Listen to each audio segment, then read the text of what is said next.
Hi, it is Sunday, January 12th, 2020, and today is Maharishi Mahesh Yogi's birthday. It's always celebrated January 12th each year. Maharishi would go into silence around the new year, come out, and then on January 12th sort of talk about the theme of what he wanted to accomplish in the world that year. And I'm looking through my journal.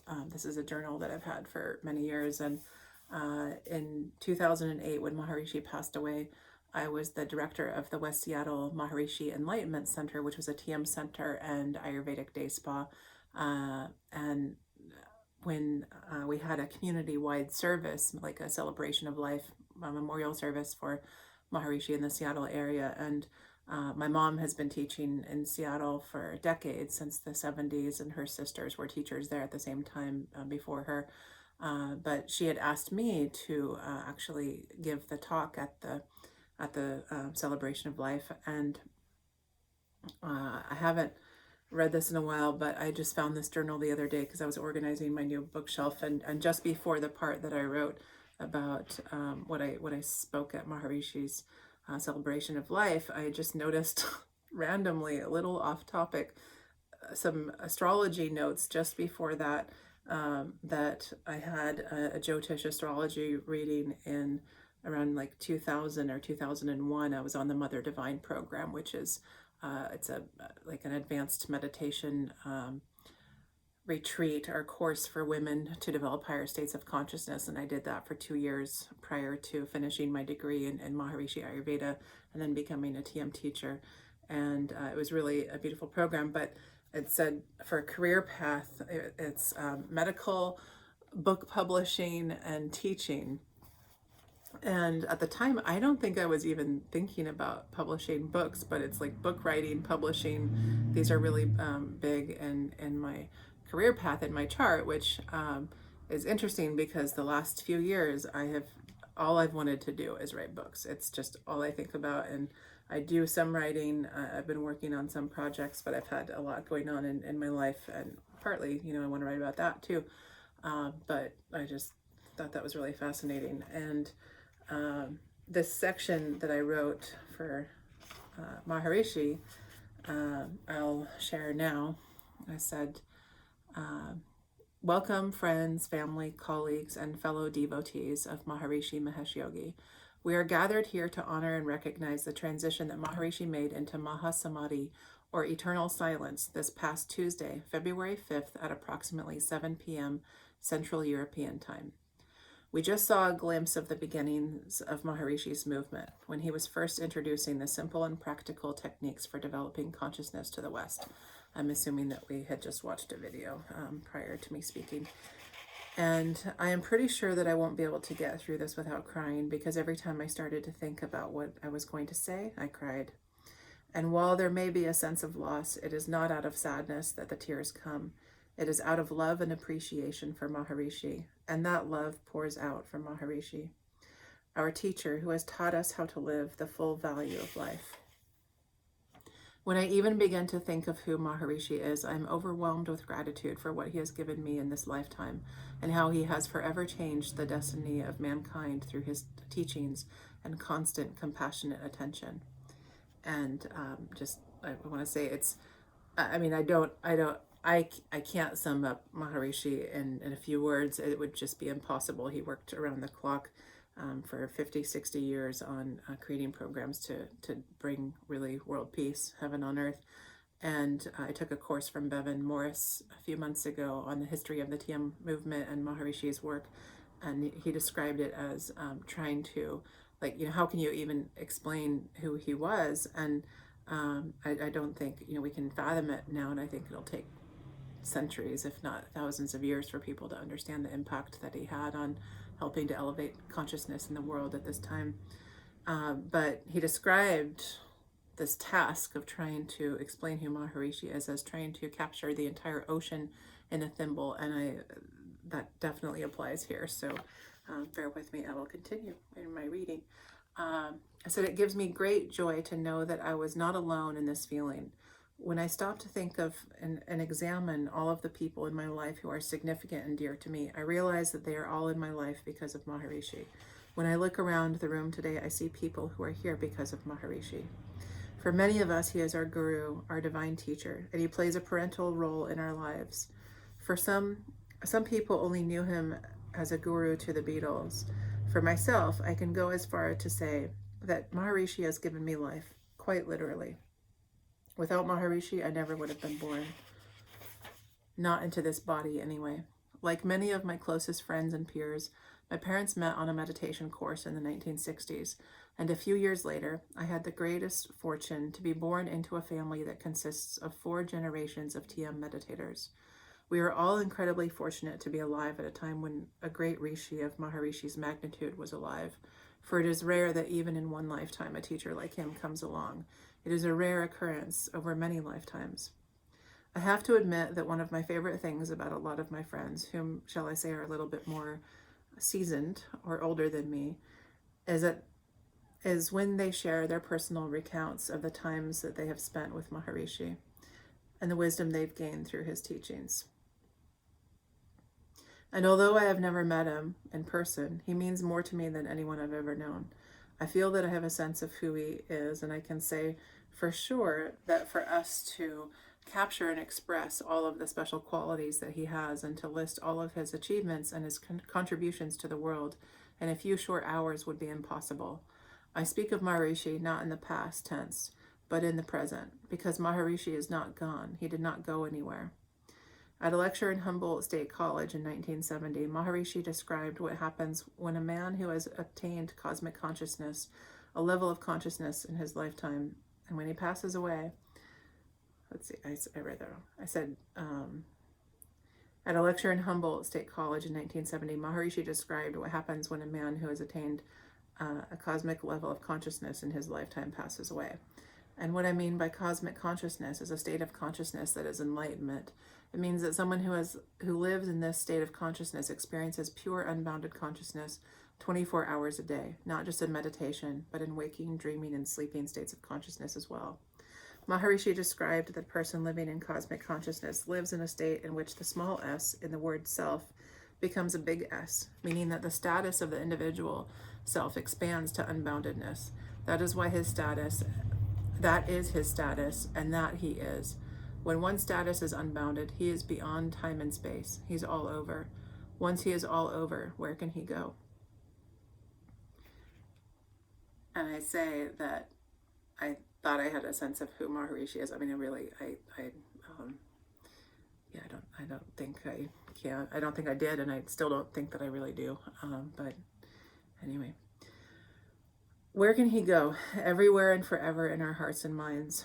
When Maharishi was just beginning to teach the world, it became clear that he would need to multiply himself and create TM teachers so that his special technique for developing higher states of consciousness could be taught worldwide and continue to be taught once he was no longer with us, forever immortalizing Maharishi's teaching.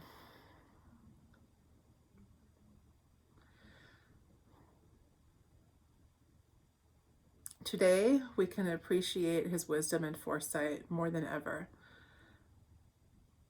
And even though we that may understand intellectually that Maharishi did not go anywhere, it's hard to take this transitional time.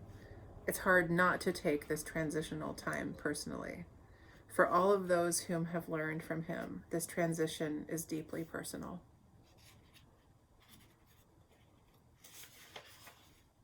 When we close our eyes, he is there. Even if one has never met him or never felt a strong connection with him as a person, if we have received the gift of this Transcendental Meditation program, we have received the gift of truly knowing ourselves, and there is nothing more personal than that. There is a verse in Chandogya Upanishad, from the Upanishad branch of the Vedic tradition, that says, "There is a light which shines beyond the world, beyond everything, beyond all, beyond the highest heaven. This is the light which shines within your heart." Maharishi Mahesh Yogi has given us the key to opening our hearts and to let this light shine brightly. He has given us a technique through which we can know the kingdom of heaven that lies within each one of us, whether we are young, old, Hindu, Muslim, Christian, Jewish, or atheist, whether we're an artist, a scientist, an athlete, or a teacher, We all have that light within us, and it wants to radiate to the fullest value, whether it be day or the darkest hour of the night. With this light, we have the potential to know anything, do anything, be anything, and at any moment have a direct heart-to-heart connection with Maharishi. When we experience our own pure consciousness, we experience the light of life, and we grow in our ability to beam as brightly as the sun.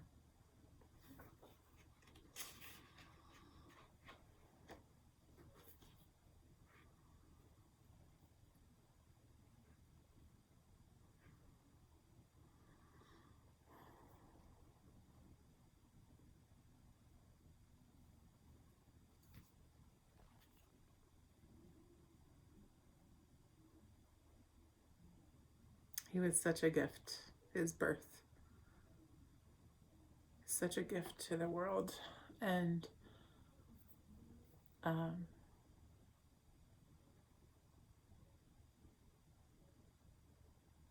yeah, every day, like twice a day, I get to sit and close my eyes, and it's not always bliss. Maharishi came out of, really his monk lifestyle in the Himalayas with his teacher, with the, just idea that the nature of life is bliss, and our human birthright is to experience unity consciousness. And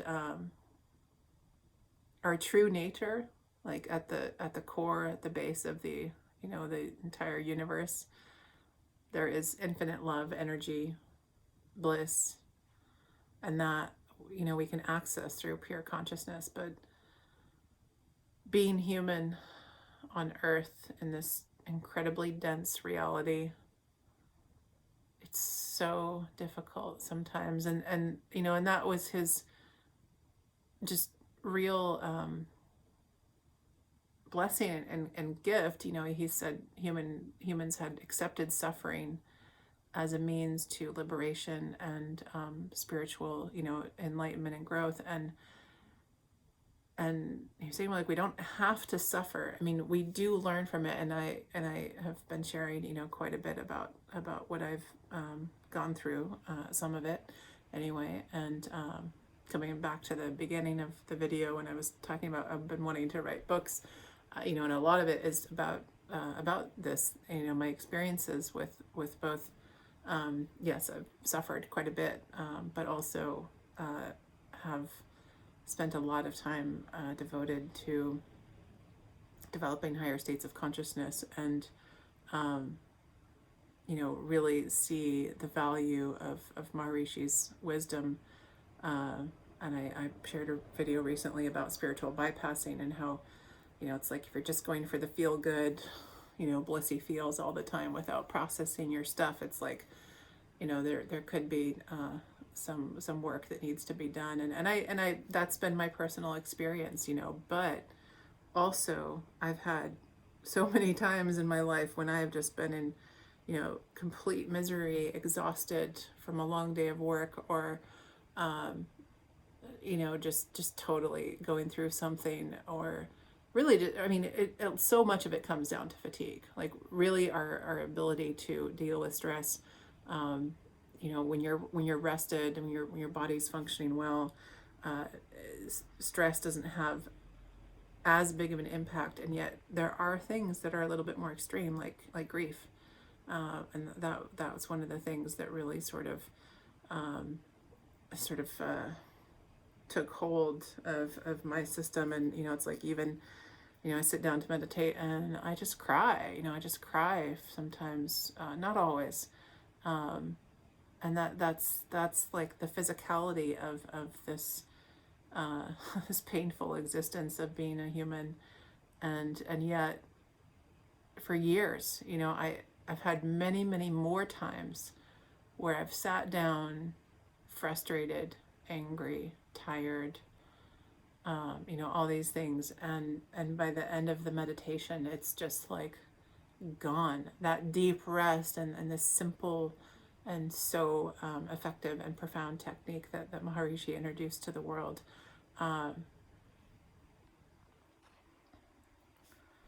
it's such a blessing. Like, it's such a blessing.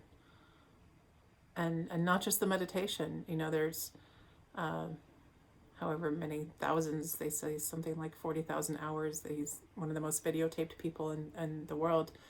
And so much of this video footage and advanced knowledge and just endless amounts of really practical and deep, profound knowledge and wisdom that he offered to the world.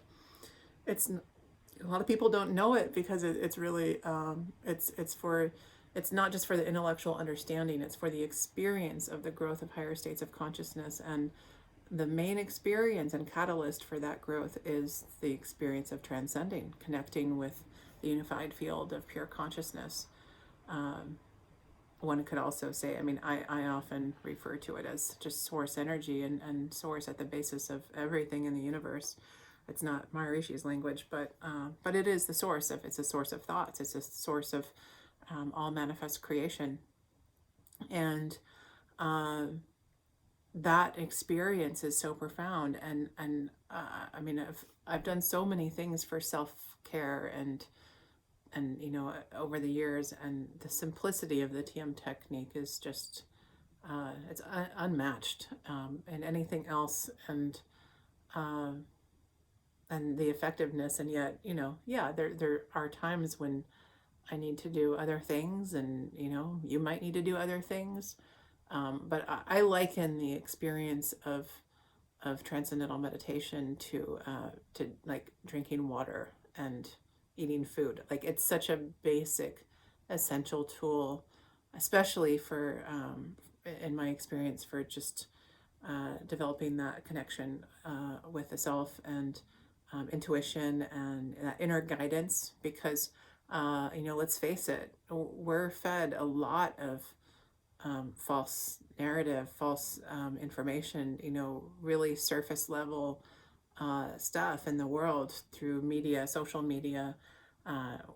We're bombarded by it. It's this external thing, and this, the ability to go deeply within and access that unified field, which is you, it's us, it's everyone. We're all connected at that level. And that's the beauty of it too, is that it really strengthens the unifying value of love and coherence in an infinitely diverse universe and world. Again, the earth, very difficult place with a lot of diversity, a lot of hugely conflicting ideals, lifestyles, viewpoints, religions, politics. We see, it just feels sometimes like the world is crumbling all around us, and nothing is going right. But those are the surface values of life. And over the years, Maharishi did bring out and verify over and over and over again. There have been a lot of studies showing that when enough people are practicing transcendental meditation, and especially the advanced techniques of transcendental meditation, there's a profound effect in the collective consciousness, in society as a whole. And this has been demonstrated. There's been over about 50 studies. There's the Transcendental Meditation technique is one of the most thoroughly scientifically researched self-development programs. There's been many, many studies on it, but the studies on the effects of people meditating, not just the benefits for themselves, but benefits for society, are really profound. And I think one of the most important aspects of Maharishi's, all the gifts that he brought out for the world, and I think it's one of the key components for being a catalyst, a potential catalyst for a phase transition for things to be better. There have been times over the past 60 years, many times, when mass global or not global, but big demonstrations of a lot of people doing TM and the advanced techniques together have had profound effects on crime rates, hospital admissions, daily death toll in war-torn areas, things like this. Even scientific discoveries, they find that in times when there have been a lot of people practicing TM in a specific area, that scientific research discoveries will actually increase during that time. So, you know, people give a lot of weight to science. And of course, scientific validation is really, really important. It's important. I personally, don't put all my stock into it because there's so much that science has not yet discovered and will not discover for a very long time, and or does not have the technology to discover. There's a lot that can't be seen, that can't be verified through the equipment, like the unified field, for example. That's something that we can experience directly in our nervous system. But there's no equipment on the planet that's sophisticated enough, that I know of, that we know of, that can actually look at the unified field, because it's not visible. And this is where the downfall of science really, I think it really is, that there is so much that we cannot see or explain. And we're just at the beginning of having the capability to do so. And I believe that happens when we develop the consciousness and our nervous system's ability to fathom the unfathomable. We have so much possibility. Our brain actually, has so much unused, unlimited, untapped resources. And yet we're not our brain. We're not our body. Our consciousness, it's not limited to this body, this lifetime, this time, space, location. It's all kind of relative, but that's a whole other thing that I could talk about for a long time. Anyway, the point is, January 12th, we celebrate Maharishi's birthday. I do. I know many other people who do as well. And I'm incredibly grateful for him. Even I moved back to Fairfield, Iowa recently, and the home of Maharishi International University is here. And just the amazing community of deep, thoughtful, compassionate, artistic, wise, cool AF people that are in this town. It's just, oh, thank you, Maharishi. Thank you.